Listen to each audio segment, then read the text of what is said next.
As Far as Anyone Knows is a mostly Latino history podcast where each week your hosts, Minerva Angeles and Fredo B, take turns sharing some Latino history, bad jokes, and ancestral love.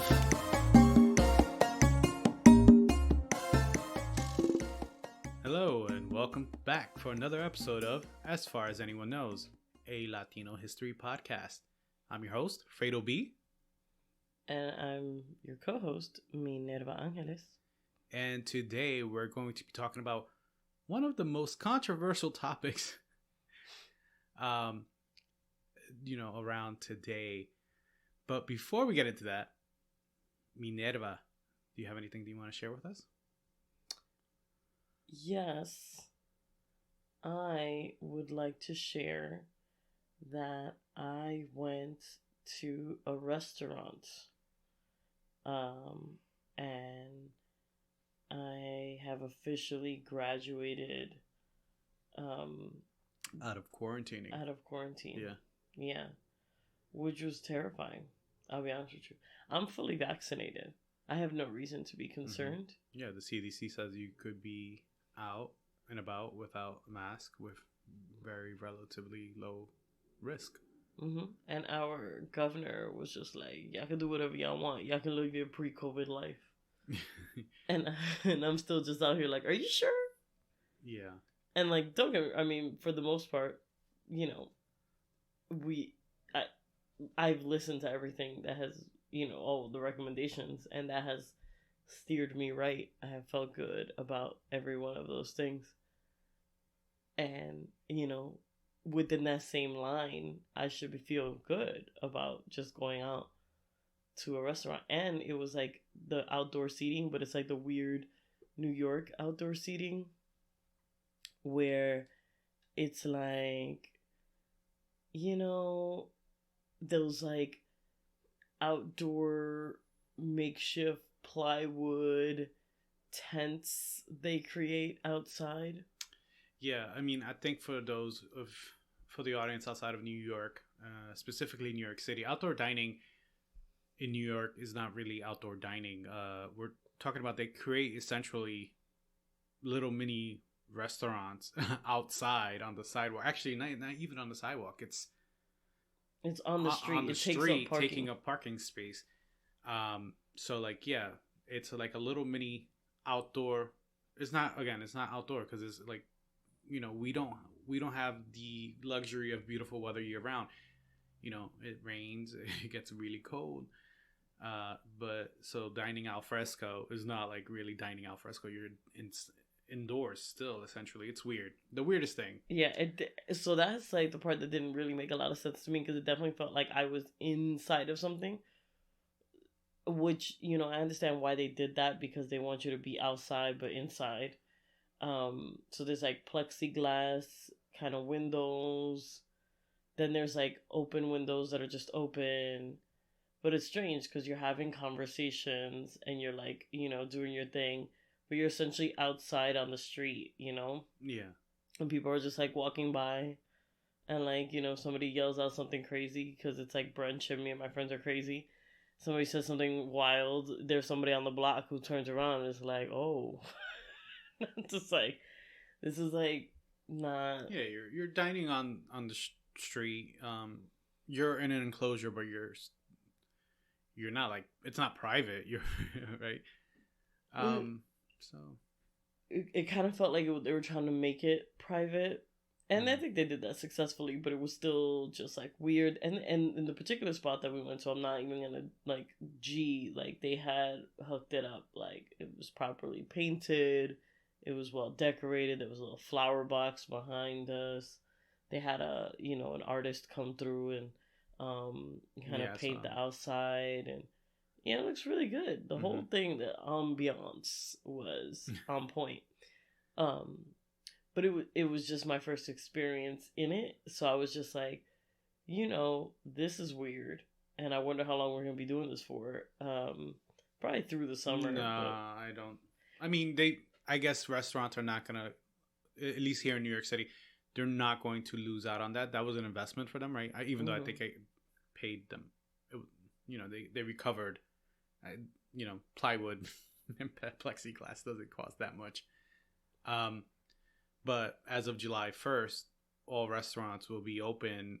All businesses will be open with like little to no restrictions in New York State. Right. I mean, I'm sure we'll probably have to still wear masks, but yeah, no capacity restrictions. Yeah, no capacity restrictions. So like, indoor dining will be a thing again. Movie theaters are going to open up. Although I think they did say at some point no masks, but I don't know, that kind of crazy. I think they're going to leave it up to the business. I don't think the government's going to mandate it anymore. Interesting. Maybe. I'm not sure. Yeah. And I know that's happened in a couple of other states. So Texas, Florida no longer has a mask mandate, for the state. Yeah. No, esa gente, that's a different story. But like, I know a lot of businesses continued to have their mask mandate.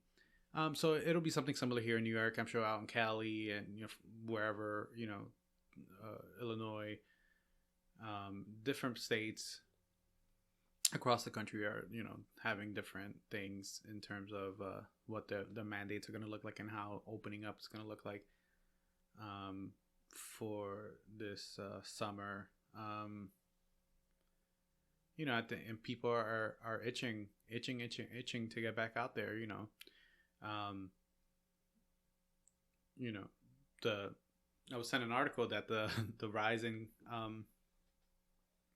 the sale of condoms is actually up. Oh, good for everybody. Yeah. So it's safe, and that means people are fully vaccinated and are getting back out there. Good I don't know if that means people are fully vaccinated. It just means people are going back out there. I hope they're fully vaccinated. At least, STDs won't be on the rise, but it's too soon to tell. It's too soon to tell. Yeah. We had COVID. I don't know if we can't even say we're having a baby boom. I don't think there's that large of there's not that many COVID babies being Yeah, born. people really thought there was going to be all these quarantine babies, and I'm like, y'all tripping. Con qué cuarto? There's no money. People don't have money. People have been poor forever, Jackie, and people and have been having babies. Yes, yeah. But what I'm saying is now people, I want to say at least with a little bit more confidence, people are getting more and more educated on this. I mean, not like everybody. I would say, obviously, the least educated group on this, i.e., teens, were not able to be near each other, so you could cross them off the list. I mean, I think in large numbers. It's a generational thing. I think, obviously, studies have shown that people are the actual birth rates are going down. Right. We're not having babies as much as we used to. We're not having the quantity of babies that we used to. Because more people are planning. Yeah, there's more planning, and there's just like, again, a generational thing. I think there's a whole generation of men and women who are just like don't want to have kids. Yeah, that's people that don't want to have kids. Yeah, and that's okay. That's okay. Or people that are waiting longer to have kids. Yeah, and that's and when you wait longer, you obviously have less. Yeah, because there's no way you're gonna pop out 6 kids if you're getting started at 30. 35, 30, yeah. Almost 40 now. Yeah. People are having children near 40, mm-hmm. Starting families at that age. Mm-hmm. So anyway, yeah, condoms are on the rise. So if you have stock or want to buy stock in Trojan or any of those things, now's the time. This podcast also gives you stock advice. Yeah, we don't take our advice. Let me tell you something. You take our stock advice and you've been listening, that's on you. Because I don't know where you heard us talk about financial advice.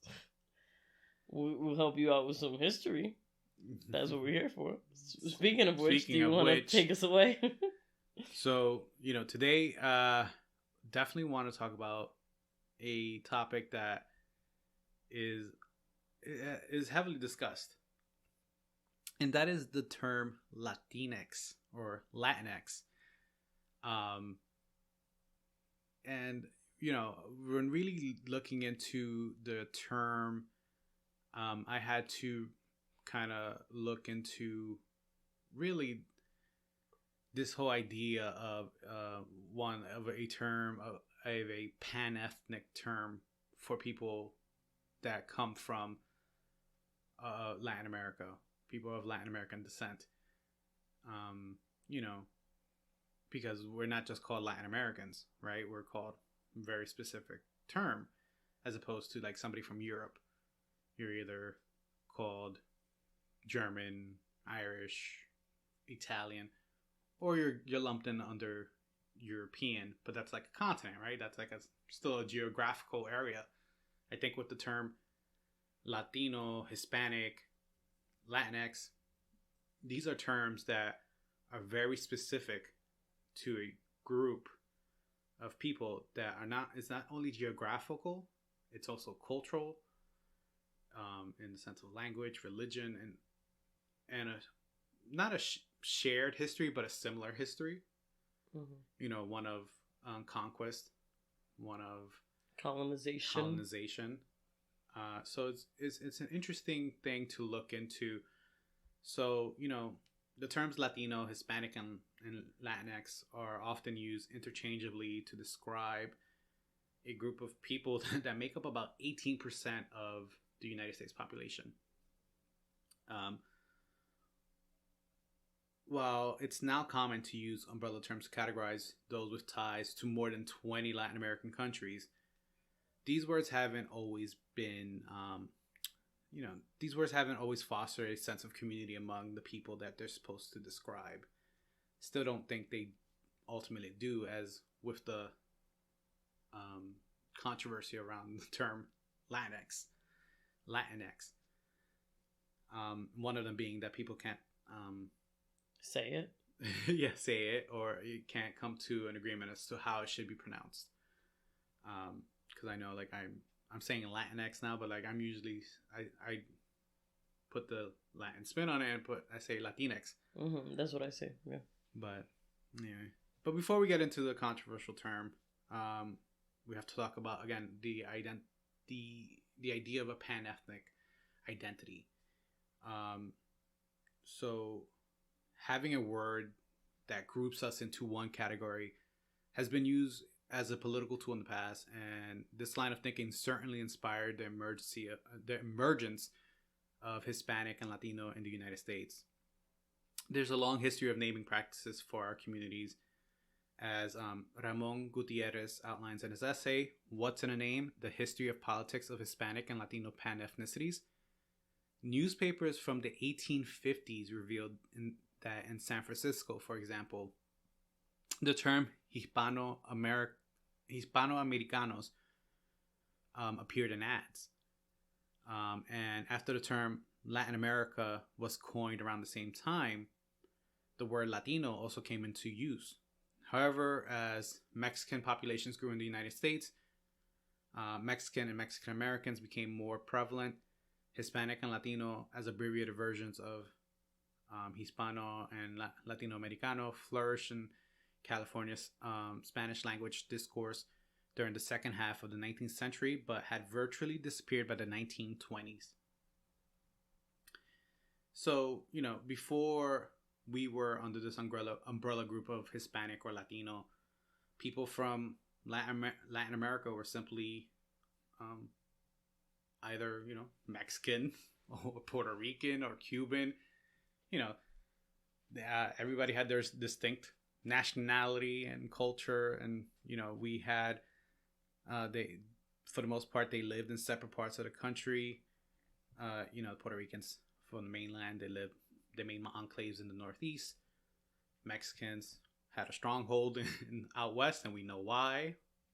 And you know, Cubans from 1959, when they arrived to Florida, they also made their enclave, and they refused, you know, to like identify or have a shared history with anybody else, because they really thought, especially those first Cubans who came after in 1959 after Castro's revolution, he you know, they really thought like, this is going to be a short-term stay. We're going to go back. We're Cubans. We're not part of whatever group is going on here, because there were Puerto Ricans in Florida as well. You know, I don't know what you guys got going on here. We're not the same. you could argue that they still have that mentality. Mm-hmm. But you know, which is so funny because with specifically Cubans and Puerto Ricans and Dominicans of the Spanish speaking countries in the Caribbean all have the same ancestry, like literally the same ancestry, like Arawak Taino,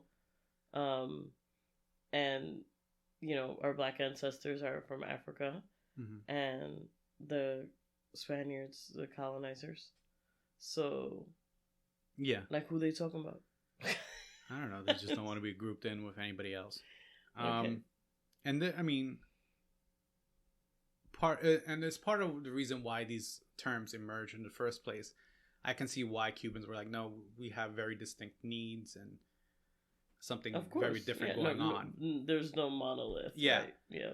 But, you know, that for that reason, there's a, you know, is the same flip side of the same coin in terms of like why we even created these terms in the first place. But anyway, so, you know, when did this all start changing and why? So, or basically advocacy for a term started during the civil rights movement. And one big reason for this was the U.S. Census.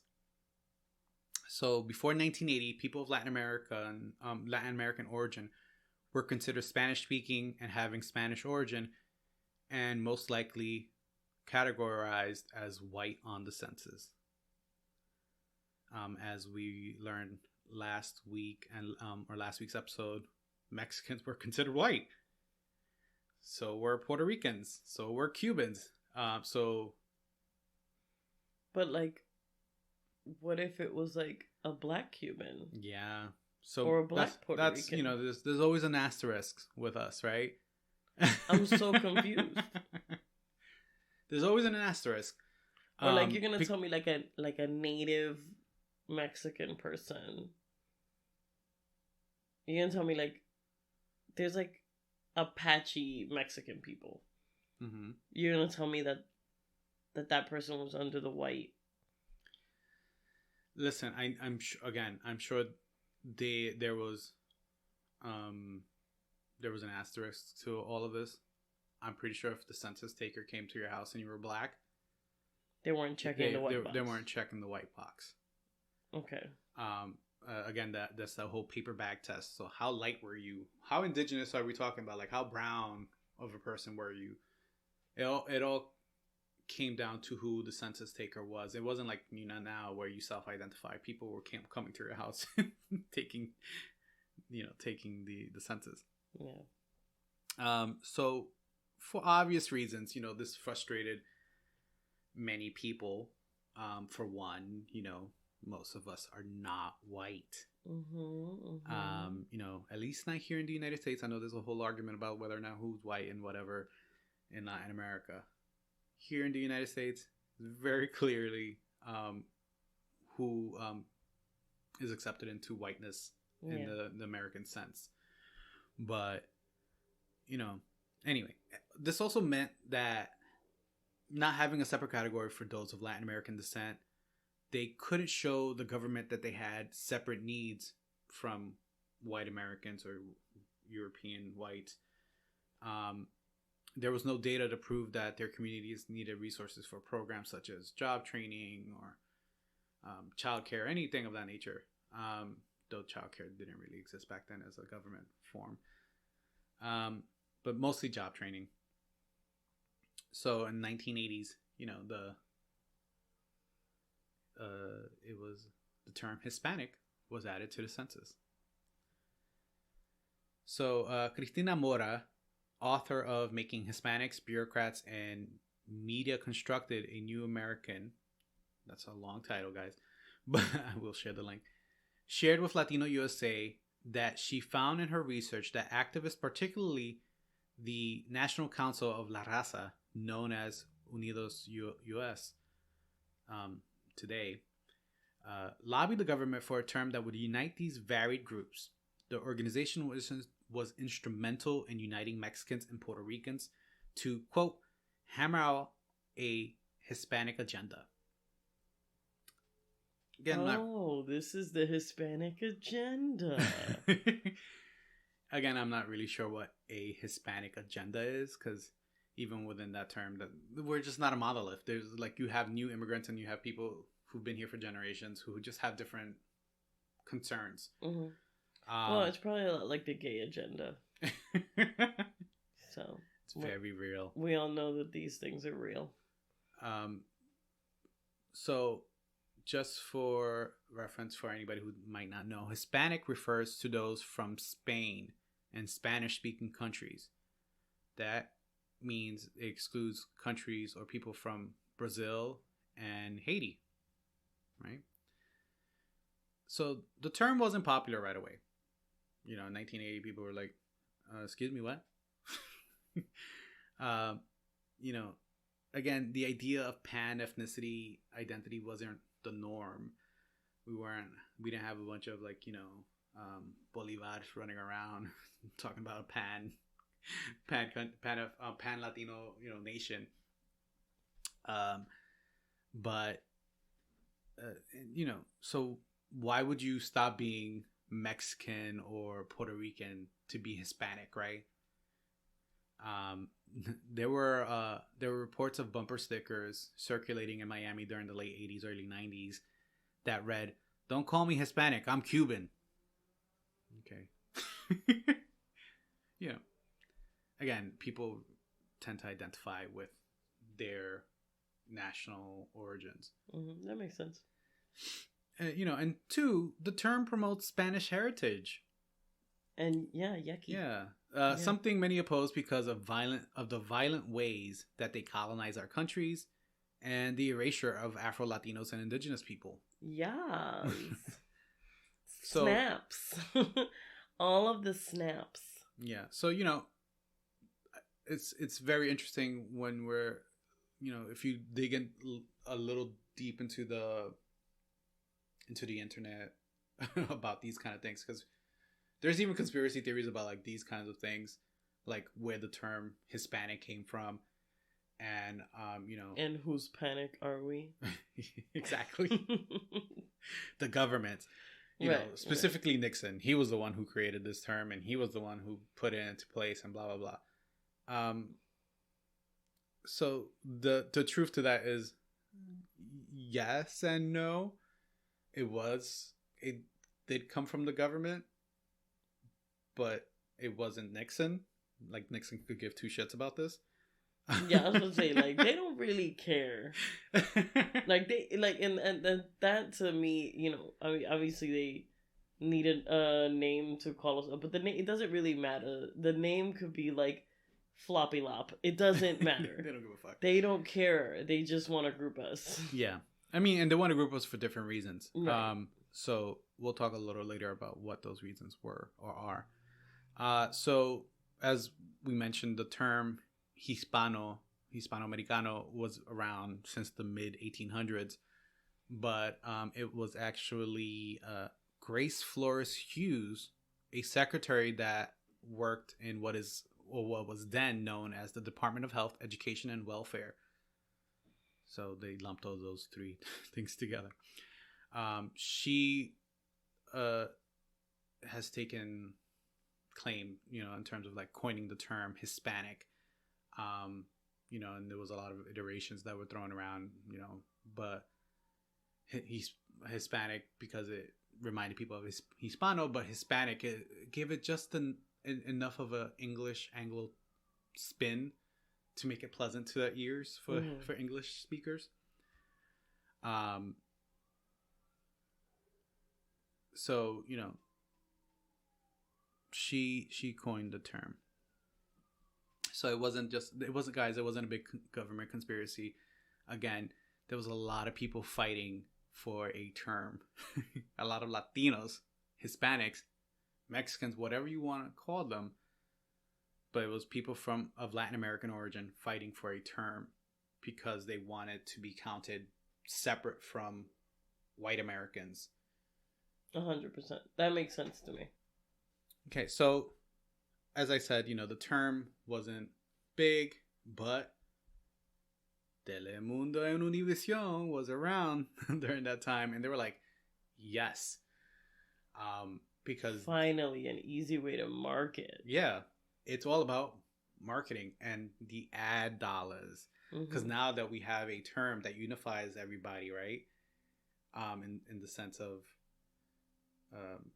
one culture, what would appear to be one monolithic culture, we could make dollars. We could show the advertisers, hey, there's money to be made here. Yeah, and let's not forget, Telemundo and Univision are white, or like businesses, white companies. Yeah. So, they're definitely under conglomerates that are of bigger companies owned by white people. Yeah. So let's not forget that every message y'all get from them is in line with the capitalist ladder. And shows like Cristina, or El Show de Cristina, however for those of you who don't know who Cristina is, children gather around. During the late 80s, throughout most of the 90s, there was a woman by the name of Cristina who did a show from Miami.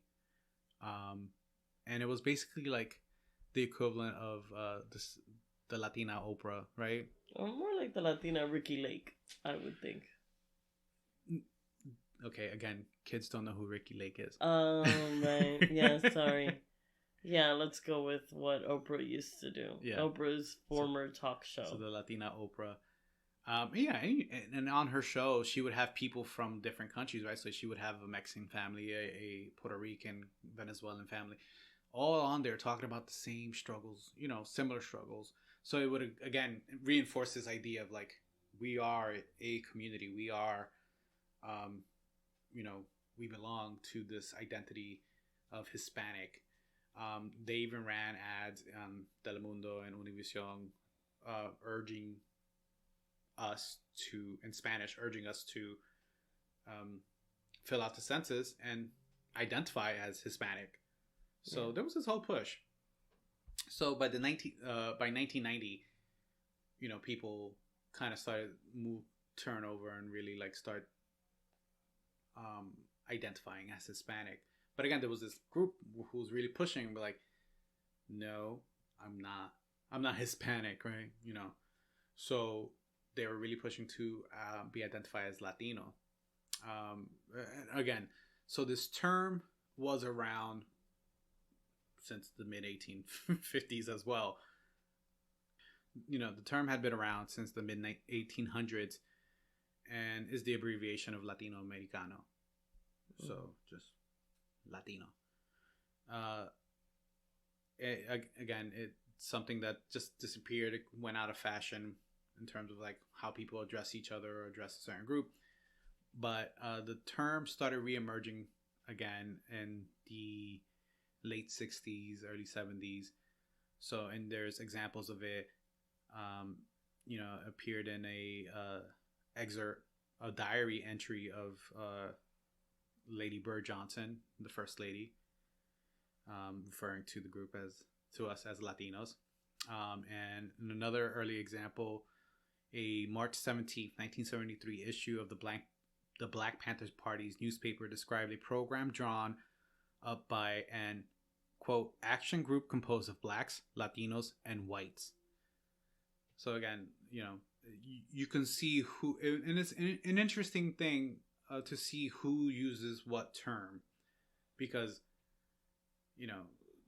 the Black Panther Party and I'm blanking out on their names, so sorry. Young Lords?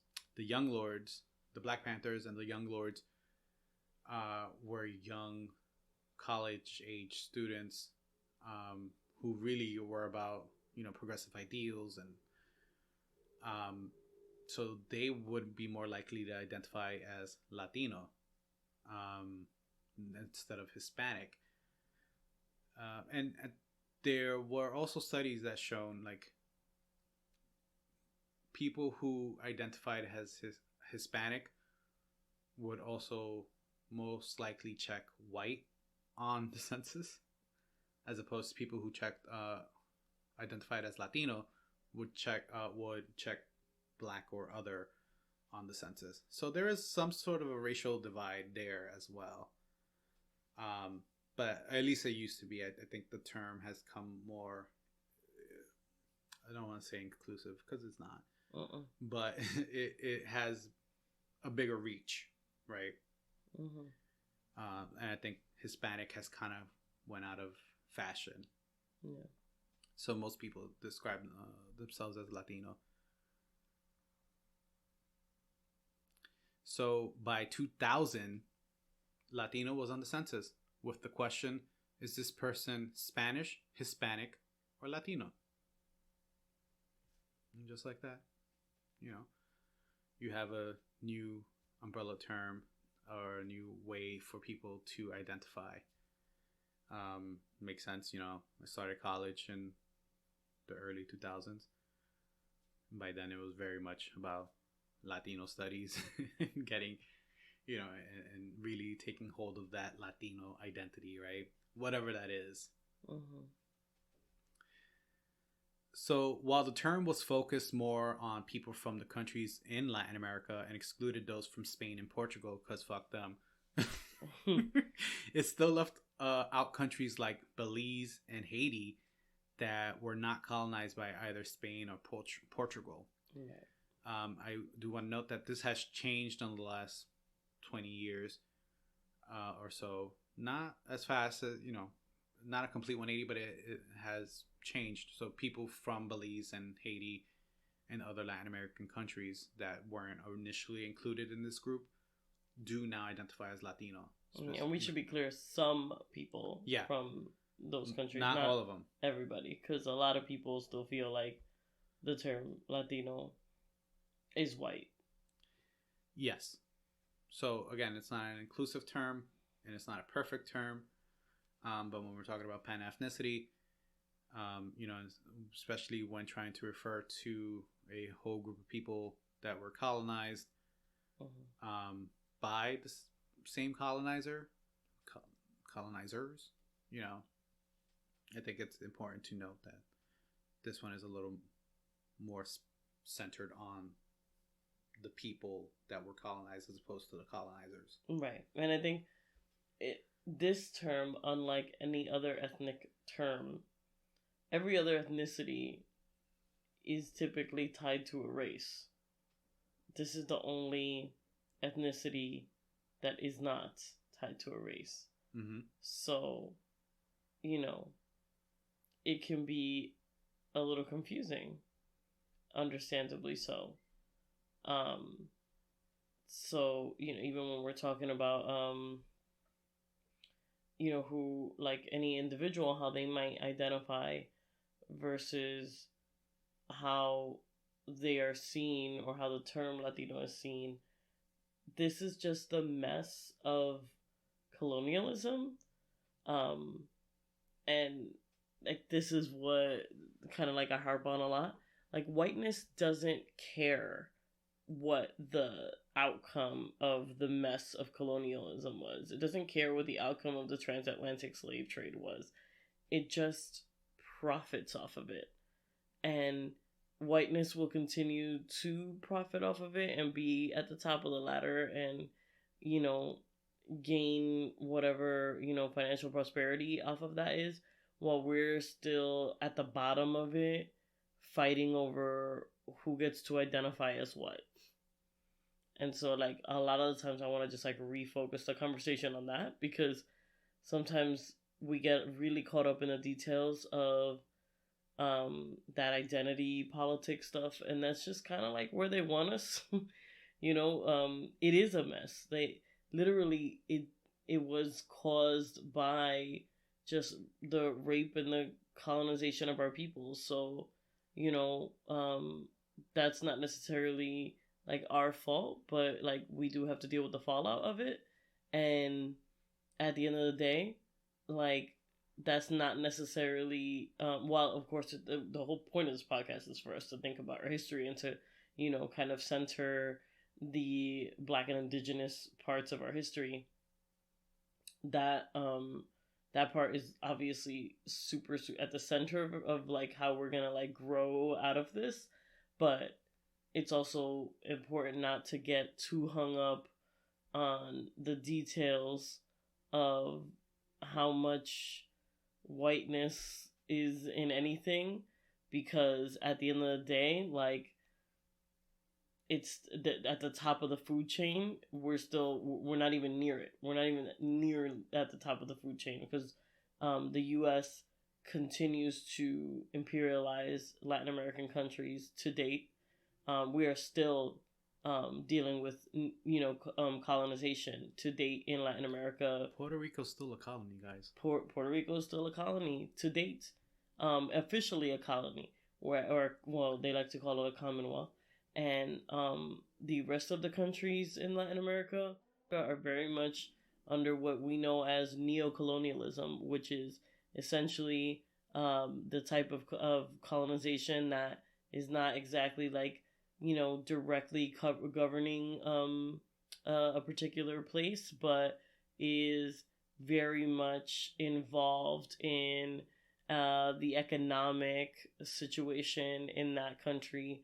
So, but that'll be like buying up all the land and putting tourist spots, like a lot of what happens in Dominican Republic and Puerto Rico, or as you can see in a lot of these places where you go to a country and there's like McDonald's and Pizza Huts and all this stuff everywhere. There's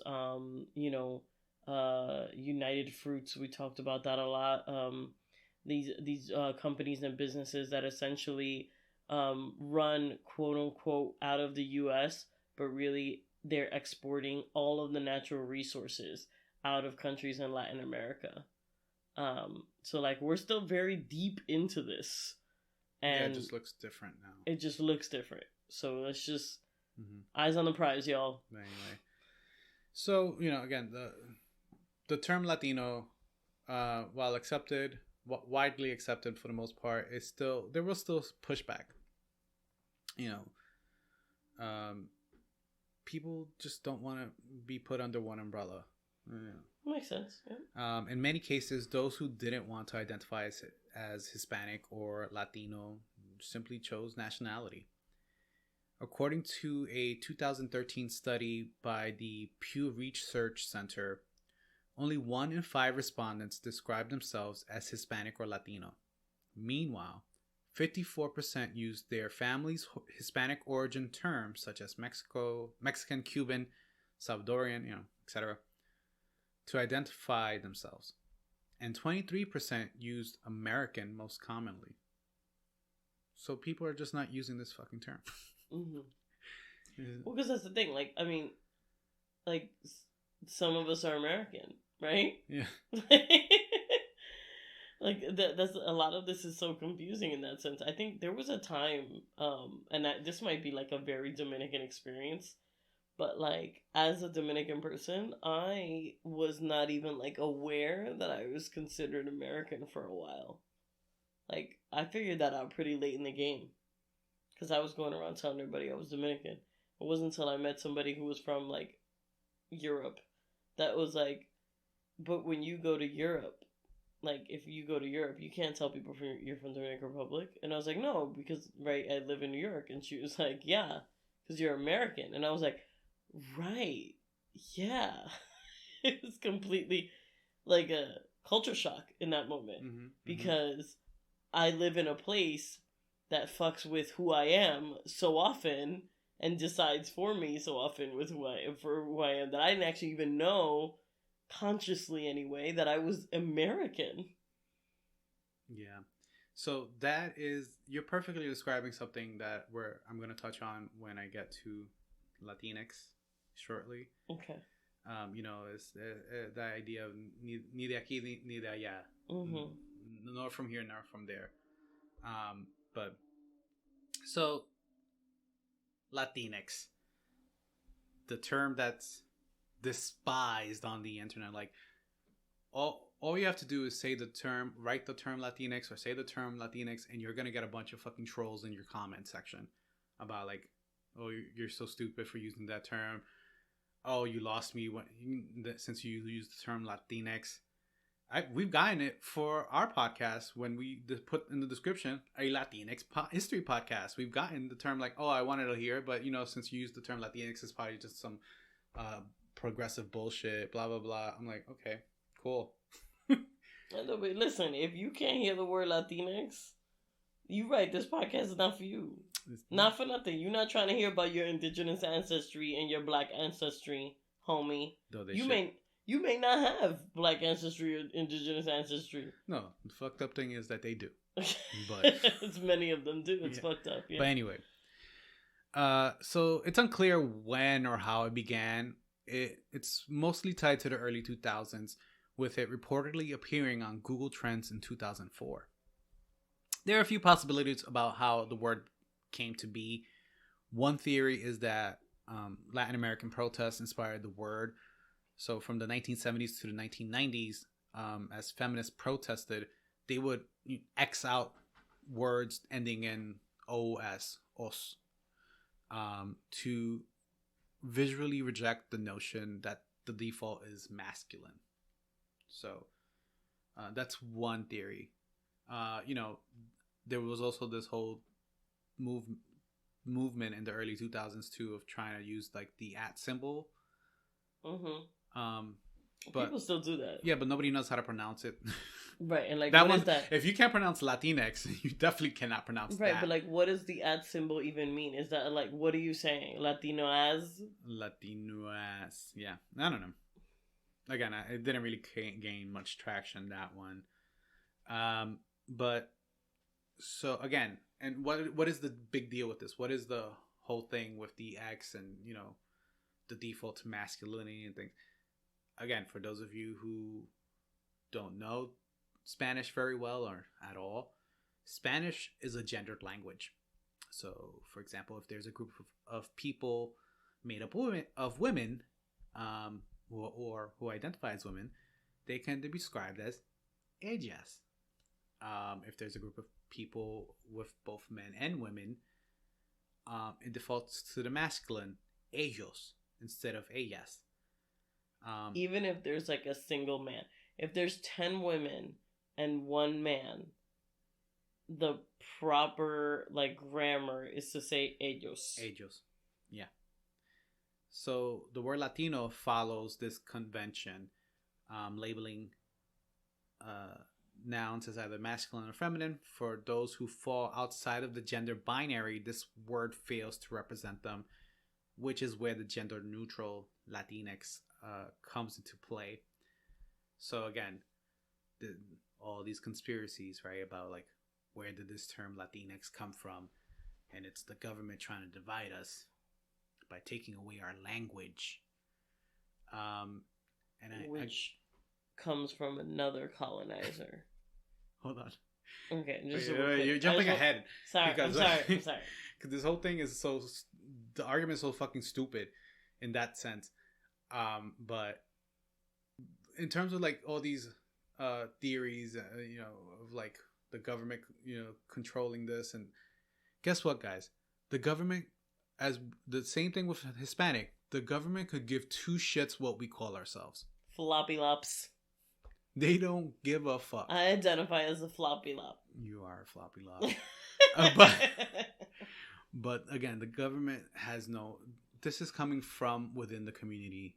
I know it's hard for you to accept that there are non-binary people within the community because we've been programmed to be homophobic, transphobic. We've been programmed to, again, deal in patriarchy. Mm-hmm. So these are things that are really hard to break, and go against your culture and tradition. And I'm accepting of that space, but at the same time, what is I'm not accepting of is people like really just like going hard and attacking others for using the word. Yeah. I'm like, listen, if you don't want to identify as Latinx, nobody's fucking forcing you to. Yeah. And nobody's like forcing anyone to use the word. It's a completely optional word. We use it because we want to make sure everybody feels included in what we're talking about. When we say Latinx, we just want to make sure that all gender nonconforming people feel welcome and comfortable in this space as much as possible. So like that's all that is. And I do want to say respectfully, the idea of them quote unquote trying to take our language or whatever, or like X us out or whatever, with regard to the language. Hold on, because I think I know where you're going, but I want to read you a quote that really gets into that discussion. So can you hold on to that thought? Because I know I know exactly where you're going with it. I hope you do, because if it doesn't go there, I'm gonna forget. So anyway, so again, the word Latinx is just a way to include gender non-conforming or gender non-binary people. But anyway, this term started popping up in 2004, but it kind of disappeared for about 10 years, and then really came back again in around 2013, 2014, when talking about LGBTQ issues, and then it started getting a wider range, and politicians started talking about it. It started being used in the media, and that's when really it caught on. But it caught on by the haters of the term. So in 2015, there was a widely published opinion by a college student or college students. So Gilbert Guerra and Gilbert Orbea describe Latinx as, quote, a blatant form of linguistic imperialism, and claimed that it was an attempt to force American ideals onto people living in Latin America because it wasn't tailored to native Spanish speakers. Though the letter X in Spanish can take on a pronunciation similar to the English X, it can also take on an S sound or an H sound, as with the Mexican state of Oaxaca. By replacing O's and A's with X's, the word Latinx is rendered laughably incomprehensible to any Spanish speaker without some fluency in English. It does not provide a gender-neutral alternative for Spanish-speaking non-binary individuals, and thus excludes them. What? Yeah. So let's break that down.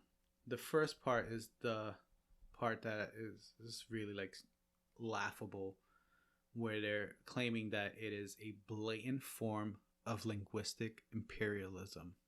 Spanish is a blatant form of linguistic imperialism. Okay. So there's a couple things.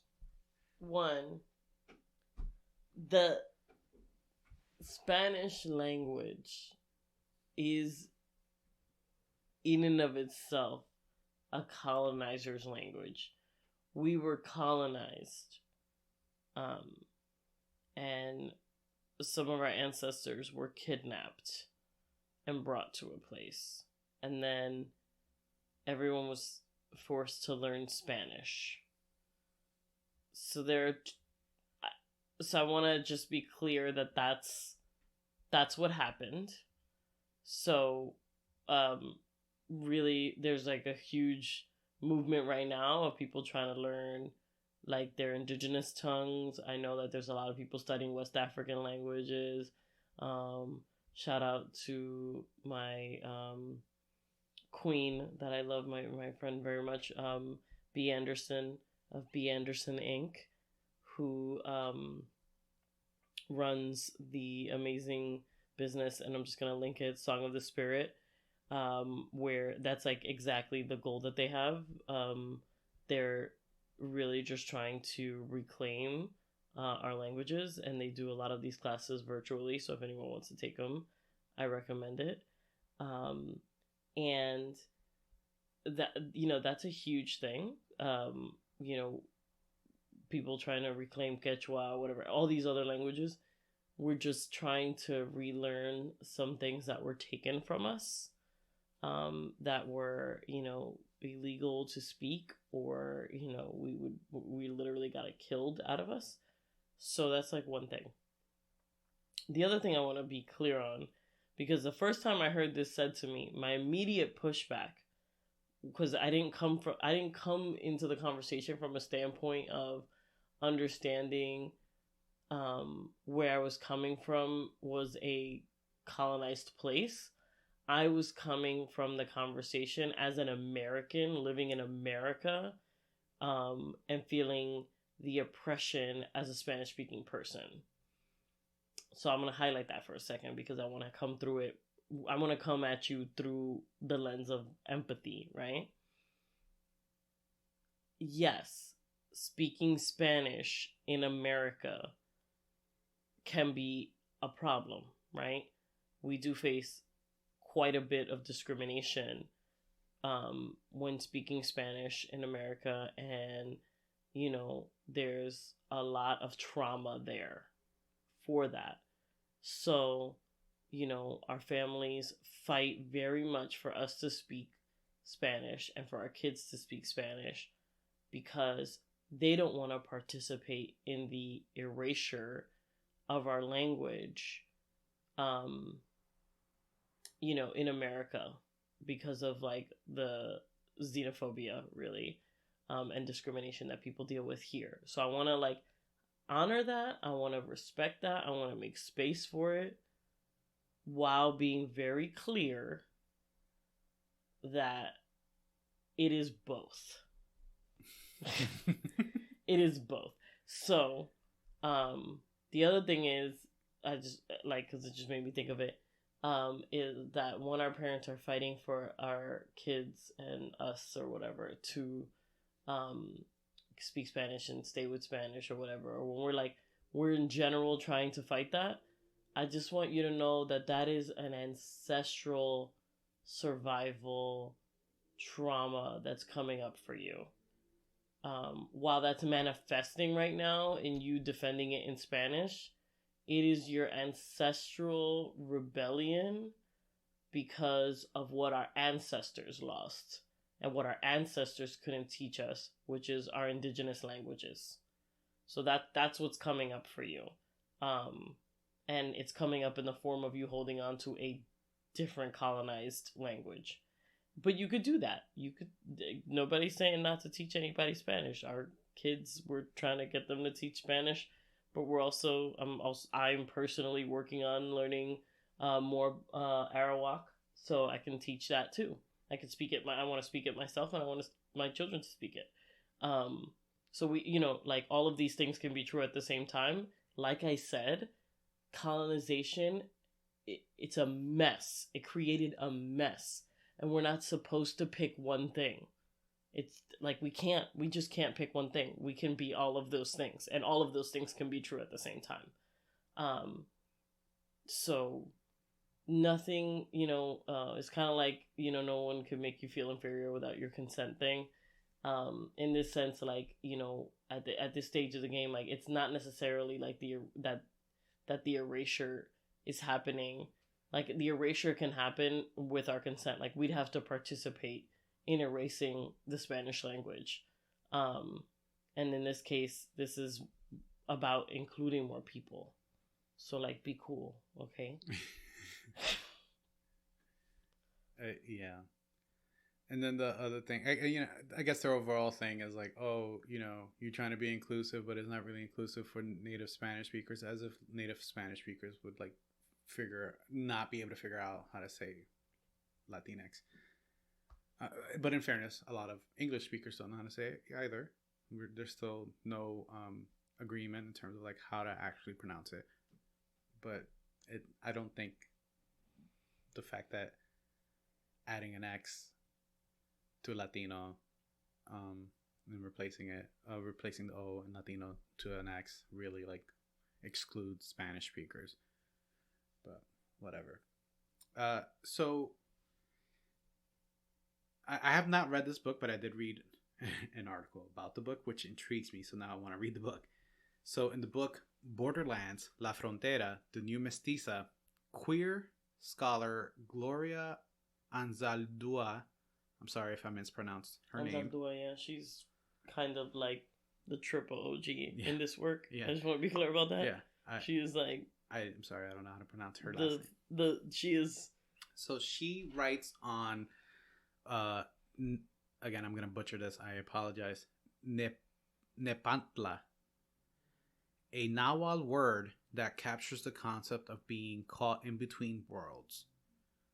She argues that the complex racial history of Latin America has created a unique mindset, a refusal to conform to racial and social binaries, and an identity based more on the mixing of cultures than on any one solid, static caste designation. Latinx is entirely in keeping with this tradition of mestizaje. This whole refusal to conform to male, female gender binaries is parallel to the refusal to conform to a racial binary. Guys, it's not all black and white. Mm-hmm. There's many of us that are in between that, mm-hmm. So this whole idea of like, it's either this or that. It's either Latino or Latina. That's it. Or it's either black or white. No, it's not. I myself am an Afro-Indigenous person, who also happens to have European blood in there from Spain. Because, again, as most of us, we were colonized. Yeah. I happen to be white with Indigenous and black ancestry. Yeah. Which is not ancestry where I'm not telling you like I took a DNA test. I don't need to take a DNA test. I just look around in my family and there's black people and there's Indian people and that's it. So I don't need to take a DNA test. I got it. But this is, and yes, it can be confusing, but it's our reality and we have to hold that. Yeah. So, I mean, in essence, and I love this. When I'm reading about Gloria Anzaldúa, I like the whole idea of the Nepantla because of this whole, again, it spoke to the idea of we're caught in between. We're not, especially for those of us living here in the United States, it encompasses the idea of why we would want to create a pan-ethnic identity in the first place, right? Because living here in the United States does create a sense of camaraderie between the different nationalities, despite the differences in some of our history. But there's a lot of similarities too in our history. And then, quite frankly, when as much as we fight against it ourselves, when we step foot in U.S. soil, that history tends to be erased. Mm-hmm. Hence why we're sitting here talking about our history. Yeah, no, I mean, that's the problem with being grouped. Yeah. So, again, identity is a personal thing. It is something that, you choose for yourself. I cannot choose your identity for you. So whether you want to be Hispanic, Latino, Latinx, Latin, whether you want not to be used any of those, you just want to be an American, or if you just want to be Dominican, you want to be Puerto Rican, that is entirely up to you. But we should also make the space for whatever other people want to identify as or not identify as. Okay, well, ladies and gentlemen, that people. How you gonna talk about Latinx today and then completely just gloss over the non-binary people? People. Okay. My good people, that is all for today. Thank you so much for listening. Join us again next week. Bye. Ha-home. See you soon. Follow us on social media. You can follow our podcast at AFACPod. That's at AFAAK Pod. Or follow our hosts, Minerva at It's Minerva Angel and at Fredo_B on Twitter.